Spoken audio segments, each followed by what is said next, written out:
Jacob Morgan, a celebrated tech entrepreneur, stood at the center of his opulent wedding reception, his tailored suit catching the light of the crystal chandeliers above. Beside him was Serena, his new wife, a striking, ambitious marketing executive who had become an integral part of both his company and his life. The reception was the event of the year, brimming with laughter and champagne, with the city's elite gathered to toast their union. To everyone around them, they were the picture of success and perfection. Yet as Jacob stepped away from the crowd for a moment of solitude, something, or someone, caught his eye. A server moved quietly through the room, clearing plates and refilling glasses. Her uniform was plain, her hair pulled back in a simple bun, but there was something hauntingly familiar about her. Then she turned, and Jacob's world froze. It was Grace, his ex-wife. She looked different, her face thinner, her expression hardened by time, but unmistakably, it was her. And then he saw it, the unmistakable curve of her pregnant belly. 1,000 questions flooded his mind. What was she doing here? Why hadn't she told him? And most importantly, was it his? Jacob Morgan and Grace had once been the kind of couple people admired. They had met during their final year of college, drawn together by shared dreams of building a better future. Jacob was a visionary, brimming with ideas for a tech startup that he believed could change the world. Grace, on the other hand, was the grounding force he needed: practical, compassionate, and deeply loyal. When they graduated, they chose to take a leap of faith. Grace worked full-time as a schoolteacher, supporting them financially, while Jacob poured every ounce of energy into his fledgling company. Their life was modest, marked by long nights of hard work and whispered conversations about the life they were building together. Grace often sacrificed her own aspirations to make Jacob's dreams possible, believing in his potential even when success seemed like a distant hope. And then, Jacob's company took off. Almost overnight, their fortunes changed. The startup gained traction, attracting investors and eventually becoming one of the most promising tech ventures in the industry.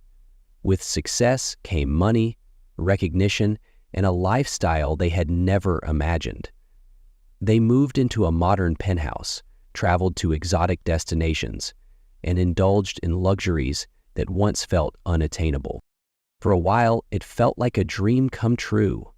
Jacob and Grace celebrated his achievements together, both basking in the glow of their shared victory. Their wedding was a small, intimate affair, a tribute to their love rather than Jacob's newfound wealth. But as Jacob's career soared, so did the demands on his time. Late nights at the office became routine, and business trips piled on. The man who used to prioritize time with Grace now seemed consumed by his growing empire.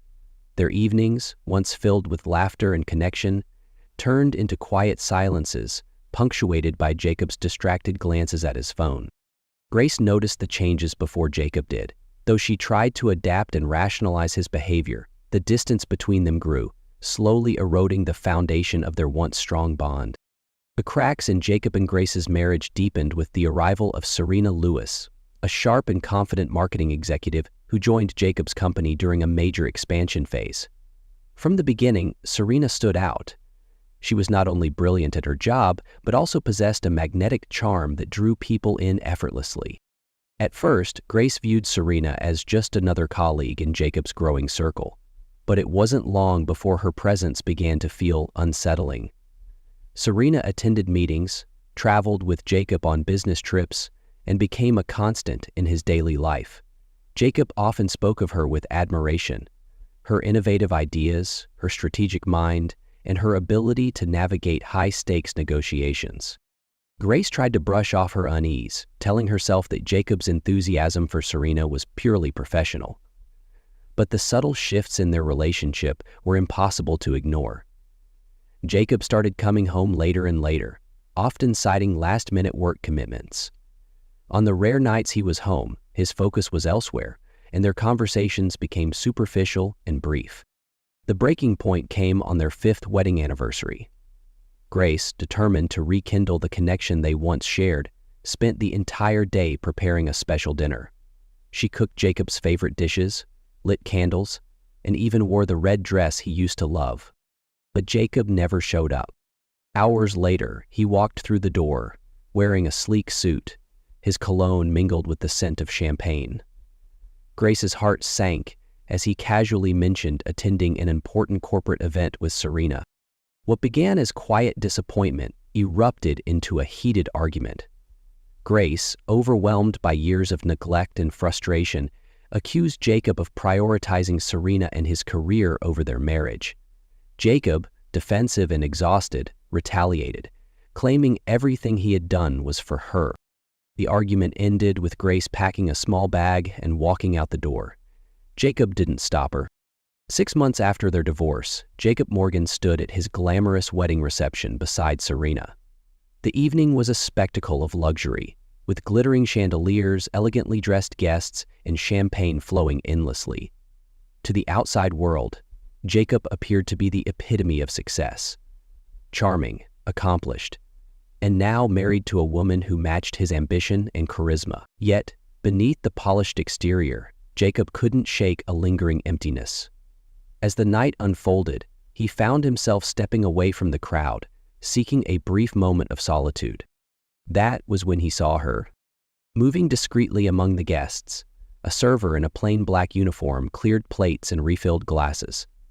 Her movements were deliberate, her posture subdued, but something about her struck him as familiar.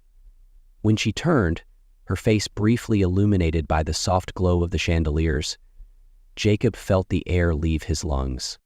It was Grace. Her features were sharper now, her expression more guarded, but there was no mistaking her. And then his eyes fell to her rounded belly, unmistakably swollen with the weight of new life. Jacob's mind reeled.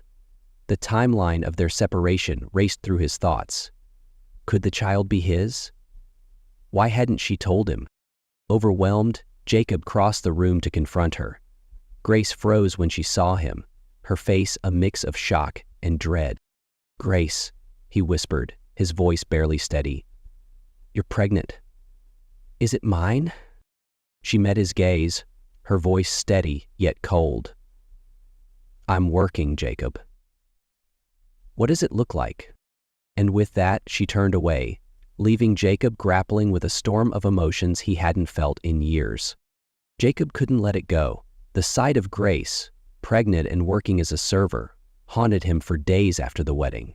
He replayed their brief exchange in his mind, questioning how things had unraveled so completely and why she hadn't told him about the baby.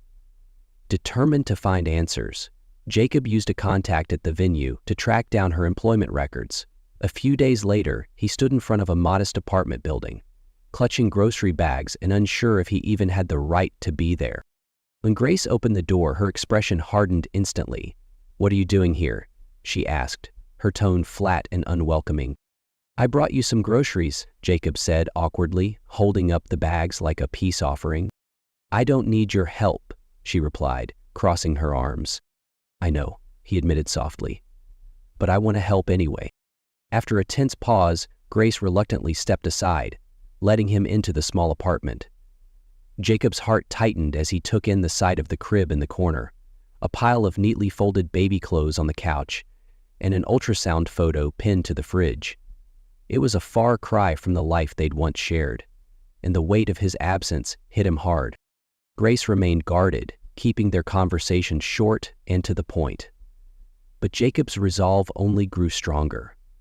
Over the next few weeks, he began showing up unannounced, each time with something in hand: groceries, baby supplies, or takeout from her favorite restaurant.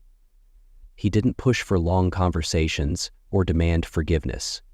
He simply showed up. At first, Grace was furious. She hated that he thought he could waltz back into her life, and she resented the flicker of hope she felt whenever he smiled at her. But Jacob's persistence slowly began to chip away at her walls. The turning point came when Jacob asked to attend one of her doctor's appointments. After weeks of hesitation, Grace reluctantly agreed. Sitting beside her in the small exam room, Jacob held his breath as the technician turned on the monitor. The sound of the baby's heartbeat filled the room, fast, steady, and alive. "That's the baby?" Jacob whispered, his voice trembling. "Our baby," Grace corrected softly, glancing at him. She saw something unexpected in his eyes. Tears.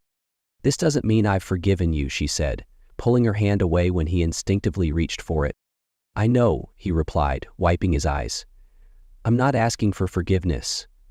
I just want to be here." For the first time, Grace began to wonder if he truly meant it. She saw him out of the corner of her eye. As Jakob grew more involved in Grace's life, he began to reflect on the events that had driven them apart. Memories of Serena's surfaced, her constant presence, her subtle remarks about Grace, and the way she seemed to always appear when his marriage was at its weakest. The more he thought about it, the less it all made sense. One afternoon, while organizing old company files, Jacob stumbled upon an archived email chain involving Serena and one of his former assistants. The tone of the emails felt off, too personal, too calculated. One message in particular gnawed at him. Instructions from Serena to filter distractions from his personal life during a critical project. Jacob's stomach twisted as he remembered how abruptly Grace had stopped trying to communicate with him near the end of their marriage. Determined to uncover the truth, Jacob tracked down the former assistant Megan, who had quietly left the company after his divorce. At first, Megan was hesitant to talk, but Jacob's persistence wore her down. "She didn't like Grace," Megan admitted, her voice low. "Serena said Grace didn't belong in your world, that she was holding you back." Jacob's chest tightened as Megan continued. "Serena had me intercept emails and messages from Grace. She said it was for your own good, to keep you focused. And there was a letter." Jacob's brows furrowed. "What letter?" Megan hesitated before handing him a USB drive. "Grace wrote you this long, emotional letter. Serena told me to make sure you never saw it. I saved the emails and files, just in case." Back at his penthouse, Jacob plugged in the drive. The evidence was damning. Intercepted messages, Serena's instructions, and even audio clips of her bragging about how easily she had manipulated him. That evening, Jacob confronted Serena in their lavish living room. "Did you sabotage my marriage?" he demanded, his voice cold and controlled. Serena's polished facade faltered. "I didn't sabotage anything," she said, crossing her arms. "You and Grace were falling apart. I just sped things along." Jacob's voice rose. "You lied to me. You manipulated me. You destroyed my family." Serena's mask slipped completely, her voice dripping with venom. "You're welcome. Grace wasn't good enough for you, Jacob. I made you the man you are today." Jacob stared at her in disgust. "You didn't make me. You ruined me." After exposing Serena's lies and manipulation, Jacob took swift action. He presented the evidence to the company board, ensuring Serena was removed from her position and stripped of her shares. The fallout was swift and unforgiving. Serena's reputation crumbled as the truth leaked to the media, painting her as a ruthless opportunist who had destroyed Jacob's first marriage. By the time the dust settled, Serena was left with nothing but the echoes of her former glory. For Jacob, the ordeal was a wake-up call. He stepped back from his company, delegating responsibilities to a trusted team so he could focus on rebuilding what truly mattered: his family. But repairing the damage he had done was no simple task. Grace remained cautious, keeping her walls firmly in place. She allowed Jacob into her life only because of the baby, drawing clear boundaries to protect herself from further heartbreak. Yet Jacob didn't falter. He showed up every day, whether it was assembling baby furniture, bringing over groceries, or simply being present when Grace needed him. When their child was born, a baby boy with Jacob's bright eyes and Grace's warm smile, the moment felt like a new beginning. Jacob held the tiny newborn in his arms, overwhelmed by emotion as tears welled in his eyes. Grace stood in the doorway, watching silently. Her expression was guarded, but for the first time in years, there was a flicker of hope.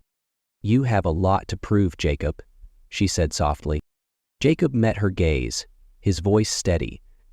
"I'll spend the rest of my life proving it, Grace. For both of you." And so, though they were far from perfect, there was a glimmer of redemption, a chance to rebuild what had been lost and create a better future together.